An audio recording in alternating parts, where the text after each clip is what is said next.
Hello again, guys! Welcome to my channel! At andito tayo sa mountain. Papunta na kami sa aming destination. Dito is, maaga kaming nagising kasi sinundo kami ng pinsan ko. At by 6 a.m., ayun, nagsimula na yung adventure namin. And ayan, mga puno na lang ang nakikita natin. And clouds in the morning, foggy po siya. Ayan po, andito tayo sa mountain, kaya ganyan. Ito ang maganda kasi ang naririnig mo lang is hangin, tapos yung mga ihip ng hangin, and then yung mga birds. But nakamute kasi yung pinsan ko is nag-music. Medyo malakas yung music niya, so nakamute. Kaya ayan, insert ko na lang ang aking boses again. At ayan, ang maganda dito is, guys, walang traffic pag andun tayo sa kabundukan, di ba? Yun. Walang sakit sa ulo, walang pollution, ganon. Pag andun tayo sa mountain. So, tingnan niyo yung mga clouds, ay yung mga foggy, naka-scattered sila. Ayan. Maliliit pa yung natin, yung mga kahoy natin. Tapos, parang kami lang yung tao dito nung dumadaan. Merong isa, dalawa na dumadaan nakakasalubong namin. But actually, parang kami lang. Ayun. Maganda ang ating kalsada. Mas maganda pa doon sa probinsya kasi maganda yung kalsada. Pag sa city, ewan ko, hindi naman inaayos. Kahit na maayos is binubungkal nila para merong project ang mga ewan, di ba? So, yan. Kahoy pa more. Foggy pa more. Ayan. Medyo mabilis yung medyo mabilis ang ating driver. But anyway, nakarating naman kaming safe sa aming destination. 2 hours ata yung travel namin. Lang mabilis lang kaming nakarating kasi malapit lang naman yung pupuntahan namin. Ito yung papunta na kami sa Northern Blossom Flower and doon sa Punings Farm. Tapos meron sana yung pupuntahan namin, pero yung pangatlo, pero sabi ko, sandali, hindi ko na kayang umakyat kasi food trip yung ginawa namin. Alam mo yun, pag kauwi mo lang, 1 week ko lang dito and then, marami pa akong hindi natikman na pagkain, kaya pag meron akong nakita, yun, nga, tikman nga natin ito, ganon, kaya food trip tsaka adventure ang ginawa namin. Kaya yun, hindi ko na kayang pumunta sa isang lugar kung saan maganda ang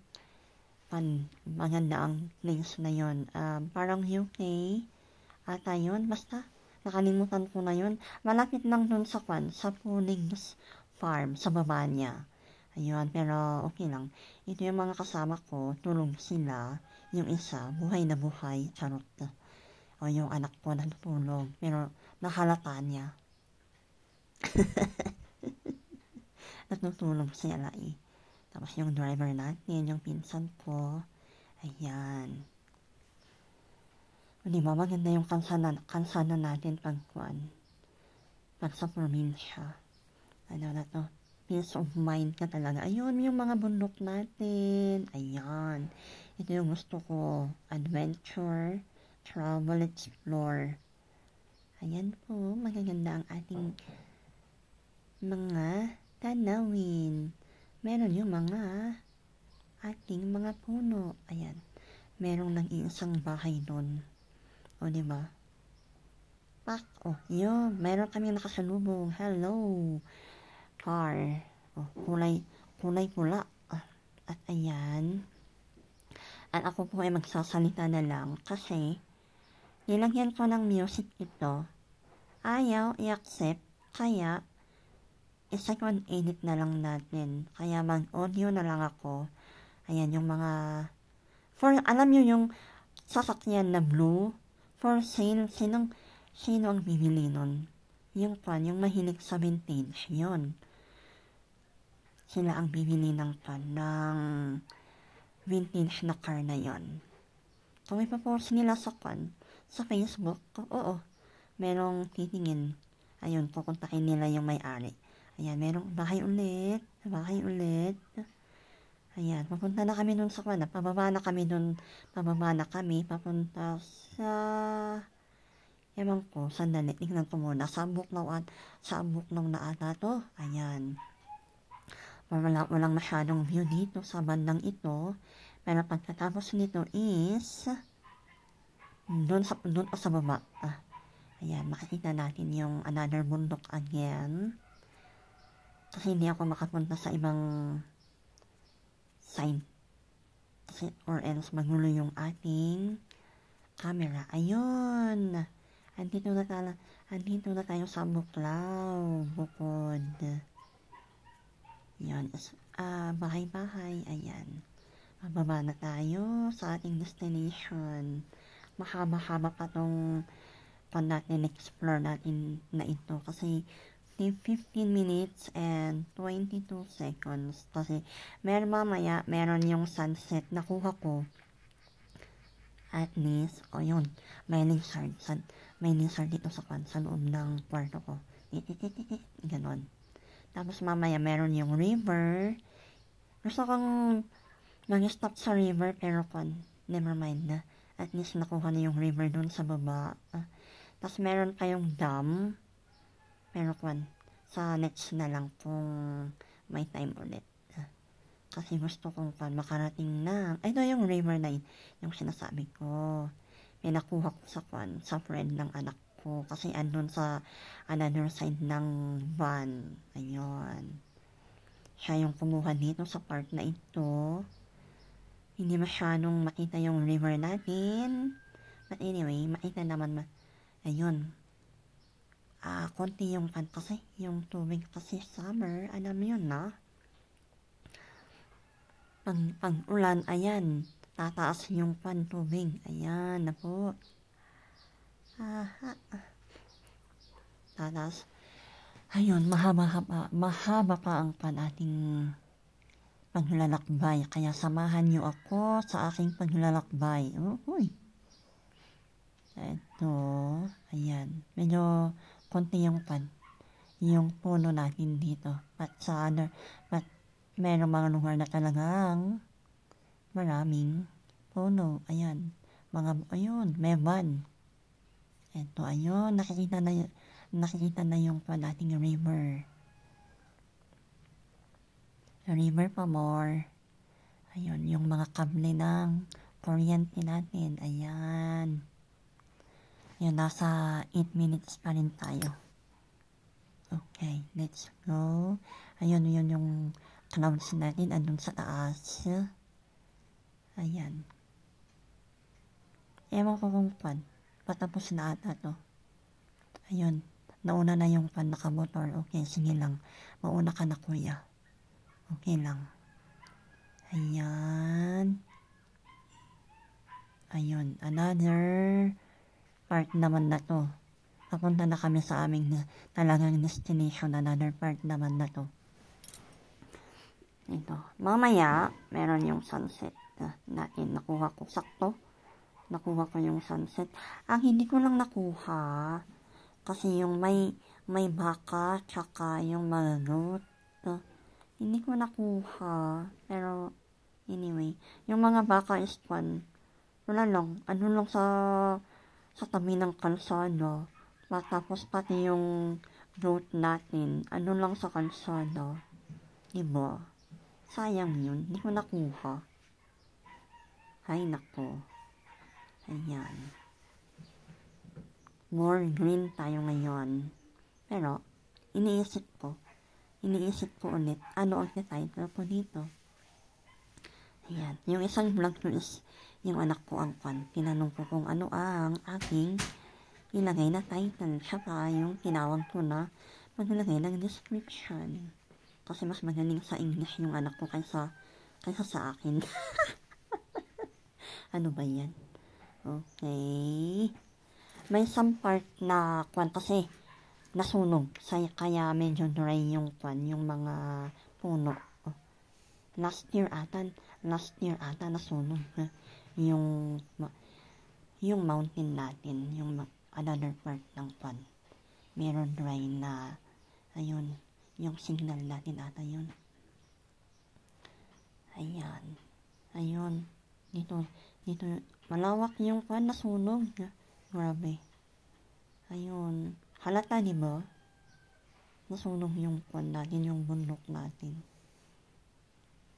Ewan ko kung bakit nasunog. Baka sa init, sa mainit na panahon ata. Ganon. Or, merong nanigarilyo, tinapon na lang basta-basta, kaya yun. Ayun.